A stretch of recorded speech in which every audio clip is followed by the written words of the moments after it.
ಏನು ಐತಿಹಾಸಿಕ ತೀರ್ಪನ್ನು ನೀಡಿದೆ.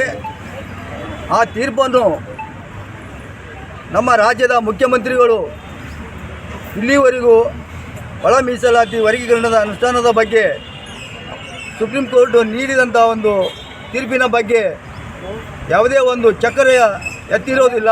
ಅದು ಖಂಡಿಸುತ್ತೇವೆ.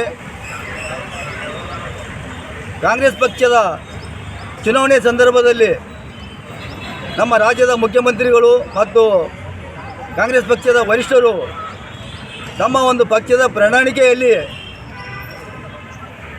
5 ಏನು ಗ್ಯಾರಂಟಿಗಳು ಸೇರ್ಪಡೆ ಮಾಡಿದರು. ಅದೇ ರೀತಿ ಒಳ ಮೀಸಲಾತಿ ವರ್ಗೀಕರಣವು ಕೂಡ ರಾಜ್ಯದಲ್ಲಿ ನಮ್ಮ ಪಕ್ಷ ಸರ್ಕಾರಕ್ಕೆ ಬಂದರೆ ಕೂಡಲೇ ಅದನ್ನು ನಾವು ಅನುಷ್ಠಾನಗೊಳಿಸ್ತೀವಿ ಎಂದು ಇಂದು ನಡೀತಕ್ಕಂಥ ಹೋರಾಟ ಗೊತ್ತಿರೋದೇನು ಸಂಗತಿ ಅಲ್ಲ. ಇದೇ ಆಗಸ್ಟ್ 1ರಂದು ಒಂದು 7 ಜನರ ನ್ಯಾಯಾಧೀಶರ ತೀರ್ಪು ಕೊಟ್ಟಿರುವಂಥ ವಿಷಯ ಇಡೀ ರಾಜ್ಯಕ್ಕೆ ಗೊತ್ತು, ಇಡೀ ದೇಶಕ್ಕೆ ಗೊತ್ತು.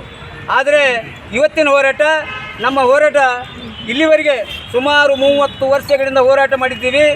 ಇಲ್ಲಿವರೆಗೆ ಯಾವುದೇ ಸರ್ಕಾರ ಇದ್ದರೂ ಕೂಡ ನಮ್ಮ ಮಾದಿಗ ಸಂಘಟನೆ ಹೋರಾಟದ ಮುಖಾಂತರ ಸಂದರ್ಭದಲ್ಲಿ ಎಲ್ಲ ಸರ್ಕಾರಗಳು ಕಾನೂನು ಅಡೆತಡೆ ಅಂತಕ್ಕಂಥ ಒಂದು ವಿಷಯವನ್ನು ಹೇಳಿ ಜಾರ್ತಾ ಇದ್ದರು. ಇವತ್ತು ಒಂದು ನ್ಯಾಯಾಲಯ ತೀರ್ಪು ಕೊಟ್ಟಿದೆ. ಆ ತೀರ್ಪಿದಂತೆ ನಮ್ಮ ರಾಜ್ಯದ ಮುಖ್ಯಮಂತ್ರಿಗಳು ನಡ್ಕೊಳ್ತಿಲ್ಲ ಅಂತಕ್ಕಂಥ ಒಂದು ನಮ್ಮ ಗಂಭೀರ ಆರೋಪ. ಯಾಕಂದರೆ ಈಗಾಗಲೇ ಆಂಧ್ರ ಮತ್ತು ಹರಿಯಾಣದಲ್ಲಿ ನಮ್ಮ ಮಾದಿಗರ ಹೋರಾಟಕ್ಕೆ ಬೆಲೆ ಬಂದಂತಾಗಿದೆ.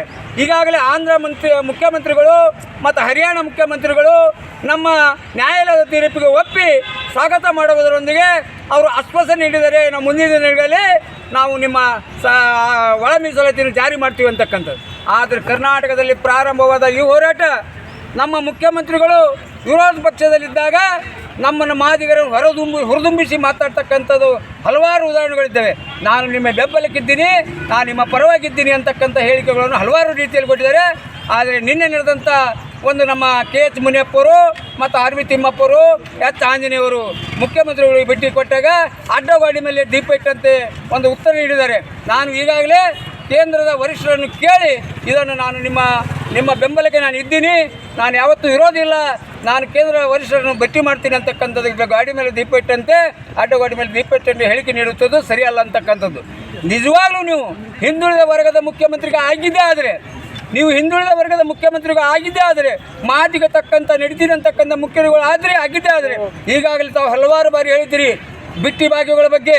ನಾನು ನಡೆದುಕೊಳ್ತೀನಿ ಅಂತಕ್ಕಂಥ ಹೇಳ್ತಕ್ಕಂಥ ಮುಖ್ಯಮಂತ್ರಿಗಳು ಮತ್ತು ಉಪಮುಖ್ಯಮಂತ್ರಿಗಳು ಇದು ಕೂಡ ತಮ್ಮ ಪ್ರಣಾಳಿಕೆಯಲ್ಲಿ ನಾನು ಒಂದು ಸರ್ಕಾರ ಬಂದಿದೆ ಆದರೆ ನಾನು ಸದಾಶಿವ ಆಗದ ವರದಿ ಪರವಾಗಿದ್ದೀನಿ, ನಿಮ್ಮ ಬೇಡಿಕೆಯನ್ನು ಈಡೇರಿಸಿದೆ ಅಂತಕ್ಕಂಥ ಹೇಳಿಕೆ ನೀಡ್ತೀರಿ.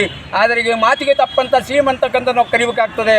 ಆದರೆ ನಿಜವಾಗಲೂ ಮಾತಿಗೆ ತಕ್ಕಂಥ ಹಿಡಿದಕ್ಕಂಥ ಮುಖ್ಯವಾಗಿ ಆಗಿದೆ. ಆದರೆ ಇವತ್ತಿನ ನ್ಯಾಯಾಲಯ ತೀರ್ಪು ಕೊಟ್ಟಂಥದ್ದು ಸ್ವಾಗತಿಸಿ ಅದನ್ನು ಜಾರಿ ಮಾಡ್ತಕ್ಕಂಥ ಕೆಲಸ ಮಾಡಬೇಕಾಗಿತ್ತು. ಇಡೀ ಭಾರತ ದೇಶದಲ್ಲಿ ಮೊದಲನೇ ಮುಖ್ಯಮಂತ್ರಿನೇ ಮಾಡಿದ್ದೇನೆ ಅಂತಕ್ಕಂಥದ್ದು ಒಂದು ಮೆಸೇಜ್ ಕಳಿಸ್ಬೇಕಾಗಿತ್ತು. ಆದರೆ ತಮ್ಮ ನಿಲುವೇನಂತಕ್ಕಂಥ ನಮ್ಗೆ ಅರ್ಥ ಆಗ್ತಾಯಿಲ್ಲ. ದಯವಿಟ್ಟು ಮುಂದಿನ ದಿನಗಳಲ್ಲಿ ಈ ಮಾದಿಗರ ಶಕ್ತಿ ಏನಂತಕ್ಕಂಥ ತೋರಿಸ್ಬೇಕಾಗ್ತದೆ. ನೀವು ನಿಜವಾಗಲೂ ನಮ್ಮ ಒಳ ಮೀಸಲಾತಿ ಜಾರಿ ಮಾಡಿ ನಮಗೆ ನ್ಯಾಯ ಕೊಡ್ತಕ್ಕಂಥ ನಂಬಿಕೆಯಿಂದ ಇನ್ನೂ ಕೂಡ ತಮಗೆ ರಿಕ್ವೆಸ್ಟ್ ಮಾಡಿ ಮನವಿ ಪತ್ರ ಕೊಡ್ತಾಯಿದ್ದೀವಿ. ಒಂದು ವೇಳೆ ನಾವು ಮಾದಿಗರ ಸಿಟ್ಟಿಗೆದ್ದು ತಮ್ಮ ಮನೆಗೆ ನುಗ್ಗತಕ್ಕಂಥ ಕೆಲಸ ಮಾಡಿದೆ ಆದರೆ ನೀವು ಕೂಡ ಮುಖ್ಯಮಂತ್ರಿ ಸ್ಥಾನ ಇಳಿಬೇಕಾಗ್ತಕ್ಕಂಥದ್ದು ಎಚ್ಚರಿಕೆ ಕೊಡ್ತಾಯಿದ್ದೀವಿ. ಈಗಾಗಲೇ ದಲಿತ ಮುಖ್ಯಮಂತ್ರಿಗಳು ಬೇಕಂತಕ್ಕ ರಾಜ್ಯದಲ್ಲಿ ಇರ್ತಕ್ಕಂಥ ಸಂದರ್ಭದಲ್ಲಿ ನಮ್ಮ ದಲಿತ ನಾಯಕರೇ ಈ ಒಂದು ನ್ಯಾಯಾಲಯದ ತೀರ್ಪಿನ ವಿರೋಧ ಹೇಳಿಕೆ ಕೊಡೋದು ಸರಿಯಾದಂಥದ್ದಲ್ಲ. ನೀವು ಬಾಬಾ ಸಾಹೇಬ್ ಅಂಬೇಡ್ಕರ್ ಅವರ ಒಂದು ಸಂವಿಧಾನದ ಅಡಿಯಲ್ಲಿ ತಾವು ಮುಖ್ಯಮಂತ್ರಿಗಳು ಮತ್ತು ಮುಖ್ಯಮಂತ್ರಿ ಆಗ್ತಕ್ಕಂಥ ಕೇಂದ್ರ ಸಚಿವರಾಗಿರ್ಬೋದು, ರಾಜ್ಯದ ಮಂತ್ರಿಗಳಾಗಿರ್ಬೋದು ಆಗಿದ್ದೀರಿ. ಅದು ಭಾರತ ದೇಶದ ಸಂವಿಧಾನದ ಅಡಿಯಲ್ಲಿ ಇವತ್ತು ದಲಿತರನ್ನು ತುಳಿತಕ್ಕಂಥದ್ದು. ನೀವು ನಿಜವಾಗ್ಲೂ ಕೆನೆಪದರಿಗೋಸ್ಕರ ವಿರೋಧ ಮಾಡ್ತಕ್ಕಂಥ ಆದರೆ ನೀವು ನಿಜವಾಗ್ಲೂ ದಲಿತ ಆಗಿದ್ದೇ ಆದರೆ ಯಾರೇ ಇರ್ಬೋದು, ಅವರು ಎಂಥವರೇ ಇದ್ದರೂ ಕೂಡ ತಾವು ಬಲಿಷ್ಠ ಆಗಿದ್ದೇ ಆದರೆ ಮೀಸಲಾತಿ ಬಿಡಬೇಕು ಅಂತಕ್ಕಂಥದ್ದು ಈ ತಮ್ಮ ಪತ್ರಿಕೆ ಮುಖಾಂತರ ಎಚ್ಚರಿಕೆ ಕೊಡ್ತೀನಿ. ನೀವು ನಿಜವಾಗ್ಲೂ ದಲಿತರ ಮೇಲೆ ಆಶೆಗಳು, ದಲಿತರ ಒಂದು ಅವರ ಬಗ್ಗೆ ಕಾಳಜಿ ಇದ್ದಿದ್ದೇ ಆದರೆ ತಾವು ಕೆನೆಪದರು ವಿಷಯದ ಬಗ್ಗೆ ಚರ್ಚೆ ಮಾಡಬಾರ್ದು. ತಾವು ಕೂಡ ಬಲಿಷ್ಠರಾಗಿರಿ. ಮುಂದೆ ನಮ್ಕಂತ ಎಷ್ಟೋ ಜನ ಮುಸುರಿ ತಿಕ್ಕಂತಕ್ಕಂಥದ್ದು ತಿಪ್ಪೆ ಆಯ್ತಕ್ಕಂಥ ಕೆಲಸ ಮಾಡ್ತಕ್ಕಂಥವ್ರಿಗೆ ಮೀಸಲಾತಿ ಸಿಗ್ತಾ ಇಲ್ಲ. ತಾವೆಲ್ಲರೂ ನಿಜವಾಗ್ಲೂ ನೀವು ದಲಿತರೇ ಆಗಿದೆ ಆದರೆ ಡಾಕ್ಟರ್ ಬಾಬಾ ಸಾಹೇಬ್ ಅಂಬೇಡ್ಕರ್ ಅನ್ವಯಿಗಳಾಗಿದೆ ಆದರೆ ನೀವು ಎಲ್ಲ ಮೀಸಲಾತಿಗೆ ರಿಸೈನ್ ಮಾಡಿ ಜನರಲ್ದಲ್ಲಿ ಫೈಟ್ ಮಾಡ್ತಕ್ಕಂಥ ಕೆಲಸ ಮಾಡಲಿ. ಇಲ್ಲಾದರೆ ನಾವೇ ದಲಿತರೇ ನಿಮ್ಮ ವಿರುದ್ಧ ನಿಲ್ತಕ್ಕಂಥ ಕೆಲಸ ಆಗುತ್ತೆ ಅಂತಕ್ಕಂಥದ್ದು ಕೂಡ ನಮ್ಮ ನಾಯಕರ ಕೂಡ ಎಚ್ಚರಿಕೆ ಕೊಡ್ತಾ ಇದ್ದೀವಿ.